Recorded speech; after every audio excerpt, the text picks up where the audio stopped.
পৃথিবীতে কোনো মানুষ দুনিয়া অথবা আখেরাত এটা পাওয়ার জন্য, কেউ যদি দুনিয়া পেতে চায় তাহলে তাকে ফজর ঘুম বাদ দিতে হবে, কেউ যদি আখেরাত পেতে হয় তাহলে তাকে ফজর ঘুম বাদ দিতে হবে। কেউ যদি ফজর ঘুম বাদ না দেয় তাহলে সে দুনিয়াও হারাবে, আখেরাতও হারাবে, দুইটাই হারাবে। একজন সদ্য বিবাহিত একজন নারী রাসূল ইসলামকে তার স্বামীর ব্যাপারে বললেন যে আমার স্বামী সারা রাত ইবাদত করে। অভিযোগ হিসেবে এতটুকু যথেষ্ট নাকি? একজন পুরুষ তো সারা রাত ইবাদত করার কথা না, কারণ মাত্র বিয়ে করছে, সারা রাত কিসের ইবাদত করে? তার বউ আছে না? তো রাসূল ইসলাম বুঝলেন তো আসলে এই নারী যা বলার, বুদ্ধিমতী নারী যা বলার বলে দিয়েছে। তিনি তারা ডাকলেন, বলে ইয়া আব্দুল্লাহ, কি ব্যাপার, তুমি কি করো সারা রাত? বলে ইয়া রাসূল, ইবাদত করি। কেন তুমি সারা রাতে, তুমি না বিয়ে করছো? বলে হ্যাঁ ইয়া রাসূলুল্লাহ, রাতের বেলা আমি আল্লাহর ইবাদত করতে অনেক ভালোবাসি। বলে না আব্দুল্লাহ, বলে যাওজিকা আলাইকা হক, ওয়ালি আইনিকা আলাইকা হক, ওয়ালি জাসাদিকা আলাইকা হক, ওয়ালি রাব্বিকা আলাইকা হক, ফাআতি কুল্লাযী হাক্কিন হাক্কাহু। না আব্দুল্লাহ, ভুল পলিসি। তোমার স্ত্রীর প্রতি তোমার দায়িত্ব আছে, তোমার রবের প্রতি তোমার দায়িত্ব আছে, তোমার শরীরের প্রতি তোমার দায়িত্ব আছে, তোমার চোখের প্রতি তোমার দায়িত্ব আছে। সবাইকে তার হক প্রদান করো, এটাই হচ্ছে ইসলাম। ইসলাম হচ্ছে সবাইকে তার হক প্রদান করা। তাকে তার ডিউ শেয়ার দাও, তারে তার সময় দাও, তোমার রবের তোমার সময় দাও, তোমার শরীরে তোমার সময় দাও। অনেক লোক আছে তারা যৌবনে শরীরের উপর এত অত্যাচার করেছে, বৃদ্ধকালে গিয়ে আর কোনো ইবাদত করতে পারে না। না, এটা করবেন না, এখনই শরীরকে ফিট রাখেন। মরুভূমিতে আল্লাহ রাসূল বলেছেন শরীরকে ফিট রাখার জন্য তোমরা কি করো? সাঁতার করো। মরুভূমিতে সাঁতার কাটবে করতে গো, এখানে কি কোনো নদী আছে নাকি? আরবে কোনো নদী আছে? কোনো নদী নাই তো, তাহলে সাঁতার কাটার কথা তিনি বলেছেন। ওয়াসিয়াহা ওয়া রিমায়া ওয়া রুকুবাল খায়ল, শরীরকে ফিট রাখতে হবে। মুসলমানরা, আরবরা কেন গোটা পৃথিবীকে নিয়ন্ত্রণ করতে পেরেছে জানেন কি? কারণ দুইটা। একটা হচ্ছে তারা খাইতো কম, এই কারণে শরীর ফিট। খেত কম, শরীর ফিট। যত মানুষ বেশি খাবে তত কি শরীর আনফিট। আমার একটা ছেলে আছে, ও আমাদের ক্যামেরা চালায়। ও বলে স্যার আমি যখন আপনার লেকচার শুনি তার আগে আমি খাওয়া বন্ধ করে দিই 3-4 ঘন্টা আগে। আমি বললাম কেন? বলে তখন আমি ভালো করে কথাটা বুঝি, আর নাই আমি বুঝি না। আমি বললাম তুমি তো দেখি সুন্নতের উপর আছো। রাসূলুল্লাহ সাল্লাল্লাহু আলাইহি ওয়াসাল্লাম কে বলেছেন আমরা এমন একটা জাতি যে আমরা যখন খাই তখন পেট ভরে খাই না, আর যখন আমরা কেবল যখন ক্ষুধা লাগে তখন খাই, এর আগে আমরা খাই না। আমরা কেবল খাওয়ার জন্য খাই না, এই খাবার দেখলাম একটু খাইলাম, এরকম না। এখন তো 6 বেলা খায়, রাসূল সাল্লাল্লাহু আলাইহি ওয়াসাল্লাম খাইতেন সর্বোচ্চ 2 বেলা, কোনোদিন 1 বেলা। এবং তাদের ফিটনেস দেখেন, শারীরিক ফিটনেস কি, গোটা পৃথিবী তারা 1000 কিলোমিটার পর্যন্ত তারা ঘুরে বেরিয়েছে, মরুভূমিকে তারা তছনছ করে দিয়েছে। আর আমাদের অবস্থা কি? এসির নিচে থাকি, এরপরে 6 বেলা খাই, এরপরে খাওয়ার পরে ঘুমাই। হাদিসে এসে, সহিহ হাদিসে এসে কোন ব্যক্তি খাবারের পরে যেন ঘুমিয়ে না পড়ে, বিশেষ করে রাতের খাবারের পরে ঘুমিয়ে পড়ে, এটা আল্লাহ রাসূল নিষেধ করে দিয়েছেন, নিষিদ্ধ এটা। তাহলে কি করতে হবে? রাসূল বলেছেন রাতের খাবারের পরে তোমরা যদি ঘুমাতে হয় তাহলে তার আগে তোমরা ইবাদত করবা, সালাত আদায় করবা, তারপরে ঘুমাবা। এবং আমি যেদিন থেকে হাদিস পড়েছি সেদিন থেকে রাতের খাবারের পরে আমি সরাসরি ঘুমাই না। যদি কখনো এমন হয় যে একটু লেট করে খেয়েছি, তাইলে এর কয়েক রাকাত নামাজ পড়ে তারপরে ঘুমাই, নাইলে হাদিসের উপর আমল হয় না। এবং দেখেছি যদি কখনো এরকম হয় যে বেশি খাইছি, এরপরে কি আর ঠিক মতো রাতের ইবাদতটা আর হয় না। খেতেও মানে তার মানে হচ্ছে আপনার ডায়েটারি কন্ট্রোল, খাবারটাকে কন্ট্রোল করা, শরীরকে ফিট রাখার জন্য একটু ব্যায়াম করা, নিজের প্রতি সময় দেয়া, মানে হচ্ছে আপনার রবকে সময় দেয়া। আপনি শারীরিকভাবে ফিট থাকলে আপনি তাহাজ্জুদের নামাজে উঠে যাবেন, তখন আর আপনার মাথা ঝিমঝিম করবে না। কম ঘুমালে আপনি থাকতে পারবেন। আপনারা এখন 8 ঘন্টা ঘুমান, আপনার নবী কয় ঘন্টা ঘুমাইছে? আমি চ্যালেঞ্জ করে বললাম 5 ঘন্টার উপর আপনি বাইরেই করতে পারবেন না। তাহলে কিভাবে ঘুমাতেন তিনি? মানে করতেন কি? তিনি তো 9টা 9:30 ঘুমিয়ে পড়তেন, আবার 1টা 1:30 2টায় তিনি উঠে যেতেন। তাহলে কয় ঘন্টা হলো? দিনের বেলা কাইলুলা মানে কি কয়েক ঘন্টা ঘুম নাকি? কাইলুলা মানে তো চোখ বন্ধ করে 10-15-20 মিনিট, আধা ঘন্টা থাকা। তাহলে সব মিলা 5 ঘন্টার বেশি না। কিন্তু কি ফিট দেখেন! 33 বছর বয়সে যখন তিনি দাঁড়িয়ে রাতের বেলা নামাজ আদায় করেন, তখন তিনি প্রায় সারা রাত তিনি দাঁড়িয়ে নামাজ আদায় করছেন, সারা রাত কিয়ামুল লাইল, অথবা রাতের কমপক্ষে 2/3। আমরা চিন্তা করেন তো, আমাদের কথা চিন্তা করে দেখেন তো, এটা আমরা পারি কিনা? 63 বছর তখন তার, 62+, তখনও তিনি তার ইবাদত তিনি ছাড়েন নাই। তখন ইবাদত কি তার কমছে না বাড়ছে? ইবাদত তো কমে নাই, তিনি শুরু করছেন, এটা কোনোদিন কমান নাই। রাসূল সাল্লাল্লাহু আলাইহি ওয়াসাল্লাম কোন আয়েশা রাদিয়াল্লাহু তাআলা প্রশ্ন করা হলো যে মা কানা কাইফা কানা আমালু রাসূলিল্লাহি সাল্লাল্লাহু আলাইহি ওয়াসাল্লাম, রাসূল সাল্লাল্লাহু আলাইহি ওয়াসাল্লামের ইবাদত কেমন ছিল? তখন তিনি বলতেন কানা আমালুহু আদ-দীমা, রাসূলুল্লাহ সাল্লাল্লাহু আলাইহি ওয়াসাল্লাম আমল ছিল আদ-দীমা। দীমা মানে হচ্ছে তিনি যেটা শুরু করতেন এটা কোনোদিন ছাড়তেন না, ওটা সব সময় তিনি করতেন। এটা কিভাবে? তিনি physically he was so much fit, তিনি ফিট ছিলেন। অতএব এখন থেকে হাঁটার অভ্যাস করা, খাবারের সংখ্যা কমিয়ে দেয়া। মুসলমানদের মধ্যে আয়েশা রাদিয়াল্লাহু তাআলা বলেছেন, মুসলমানদের মধ্যে সর্বপ্রথম যে ফিতনা এবং বেদাত ঢুকছে এটা হলো খাবারের প্লেট থেকে। আচ্ছা, মুসলমানদের সবচেয়ে বড় প্রবলেম হয়েছে কোথায় বলেন তো? আমরা কোথায় ছিলাম? জান্নাতে ছিলাম। তো জান্নাত থেকে বাইরে হলাম কেন? সংকটটা কোথায় দেখছেন? খাবারের ডাইনিং টেবিলে, কিন্তু ডাইনিং আইটেমই প্রবলেম। ওইখানে তো খাইছিল একটা গাছ থেকে, না কি আর কোনো গুনাহ করছে? আদম আলাইহিস সালাম কিছু তো করে না, বলছে গাছের কাছে যাইও না, ওইখান থেকে গিয়ে খাবার খাইছে ওইখান থেকে। অতএব খাবার মৌলিক প্রবলেম, খাবারটা মৌলিক প্রবলেম। খাবারটাকে জাঙ্ক ফুড খাবার কমিয়ে দেন, হাবি যাবে এগুলোকে খাবার কমিয়ে দিয়ে বেশি খাবার খান, অল্প খান, যার মধ্যে কি আপনার শরীরের জন্য দরকার কি জানেন? আপনার শরীরের জন্য দরকার হচ্ছে পুষ্টি।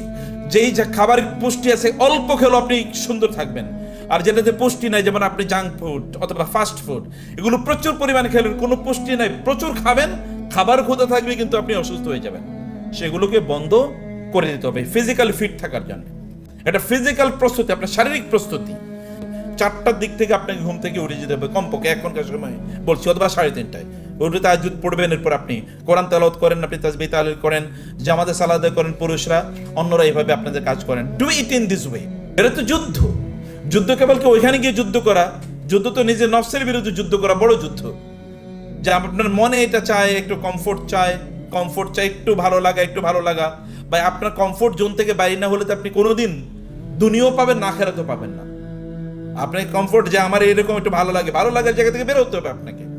জালুতের বিরুদ্ধে যখন তালুতকে আল্লাহ সুবহানাহু ওয়া তাআলা যুদ্ধ করার জন্য নেতা হিসেবে নির্বাচন করলেন, তখন ইহুদিরা বলল, বনি ইসরাইল বলল যে আন্না লাহুল মুলকু আলাইনা, ইনি আমাদের রাজা হবেন কিভাবে? ওয়া নাহনু আহাক্কু বিল মুলকি মিনহু ওয়া লাম ইউতা সাআতাম মিনাল মাল।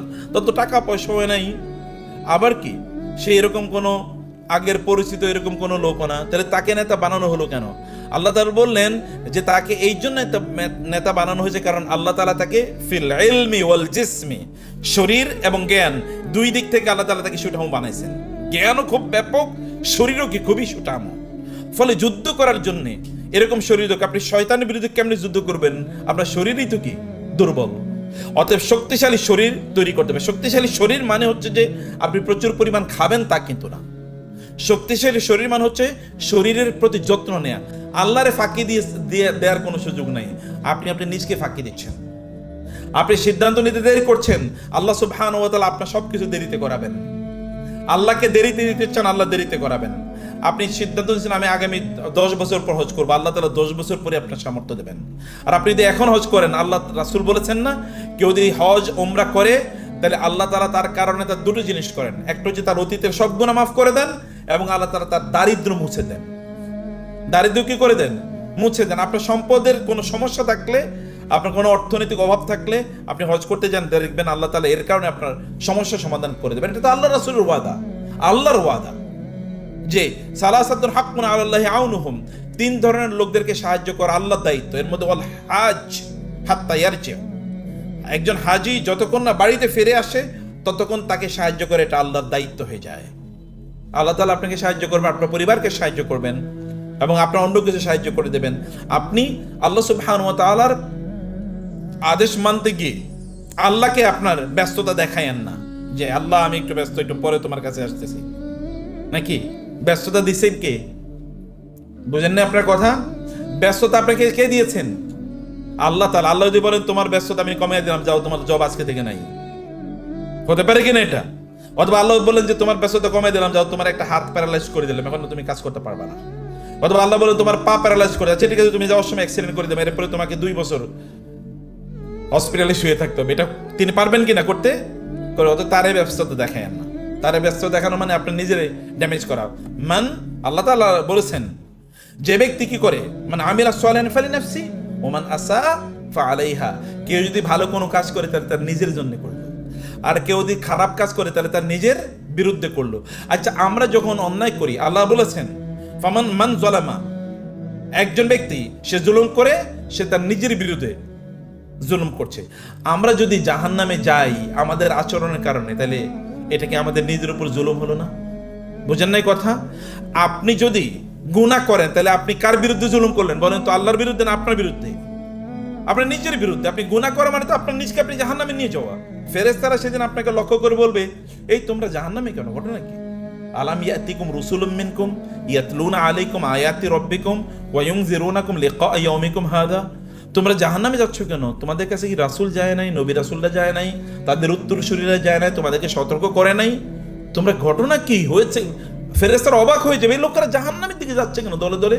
ওয়াসিকাল্লাযিনা কাফারু ইলা জাহান্নামা যুমারা, তারা দলে দলে জাহান্নামে যাচ্ছে কেন? আল্লাহ তাআলা বলেছেন যে তোমরা তোমাদের নিজের উপর জুলুম করো না, তোমরা তোমাদের নিজের উপর জুলুম করো না। নিজের উপর জুলুম করেন না প্লিজ। নিজেদেরকে জান্নাতের উপযুক্ত করে তৈরি করেন। আপনার আমল কেউ করবে না, আপনার আমল আপনাকেই করতে হবে।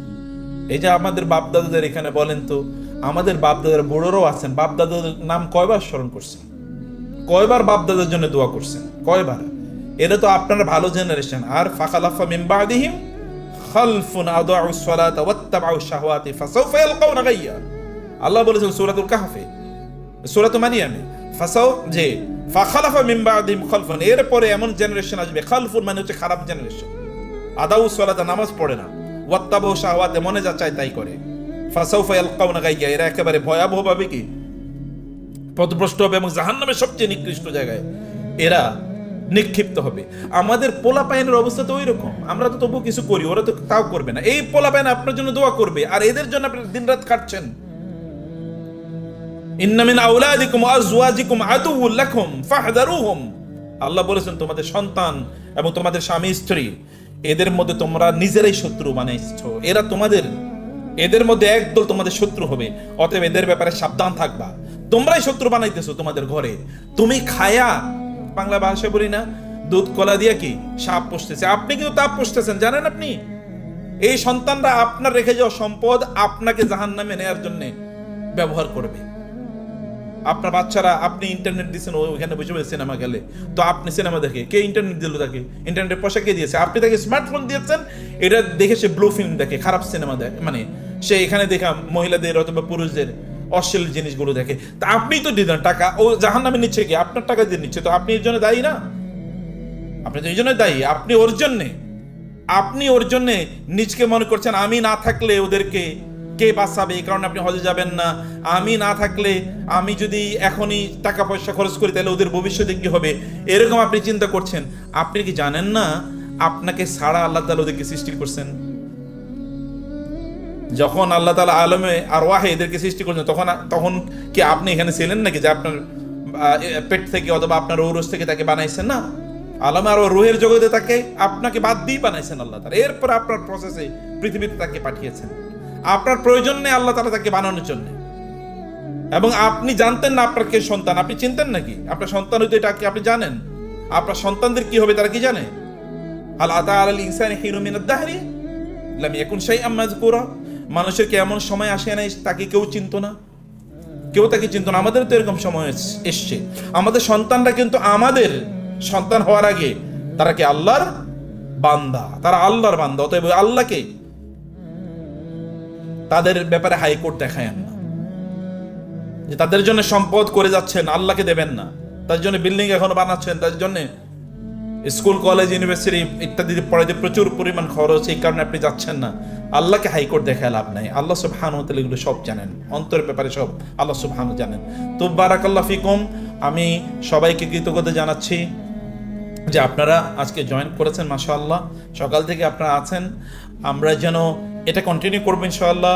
এই হয়তো এই জোনে হবে না, কিন্তু অন্য জোনগুলোতে হবে। কিন্তু আপনারা অনলাইন সেশনগুলোতে আমার মনে শরীফ ভাই সবার কাছ থেকে ওনাদের হোয়াটসঅ্যাপ নাম্বারগুলো নিয়ে আমাদের মনে গ্রুপে সবাই কানেক্ট করে দেওয়া দরকার, যেন আমাদের বিভিন্ন প্রোগ্রামে আপনি জয়েন করেন। আর আপনারাও দাওয়াতি কাজ করবেন, আপনারা বলবেন মানুষকে কথাগুলো যেগুলো আপনি শুনেছেন, মানুষকে ওগুলো আপনারা বলেন, যেন মানুষও দিন সম্পর্কে জানে। আপনি দায়ী হতে পারেন। ওমান আহসানু কাওলাম মিম্মান দাআ ইলাল্লাহি ওয়া আমিলা সালিহা ওয়া ক্বালা ইন্নানি মিনাল মুসলিমিন। নিজে আমল করবে এবং মানুষকে ওই আমলের প্রতি দাওয়া দেবে, এর চেয়ে উত্তম মানুষ আর কে হতে পারে? এর চেয়ে ভালো কথা আর কার কথা হতে পারে? আল্লাহ তাআলা আমাদেরকে সেরকম যেন আমরা হতে পারি, সে তৌফিক আল্লাহ তাআলা আমাদেরকে দান করুন। আল্লাহুম্মা আমিন। হাযা ওয়া সাল্লাল্লাহু সুবহানাহু ওয়া তাআলা নবিয়ানা মুহাম্মদ ওয়া আলিহি ওয়া সাহবিহি আজমাইন। সুবহানাকাল্লাহুম্মা ওয়া বিহামদিকা আশহাদু আল্লা ইলাহা ইল্লা আনতা আস্তাগফিরুকা ওয়া আতুবু ইলাইক। ওয়াসসালামু আলাইকুম ওয়া রাহমাতুল্লাহি ওয়া বারাকাতুহু।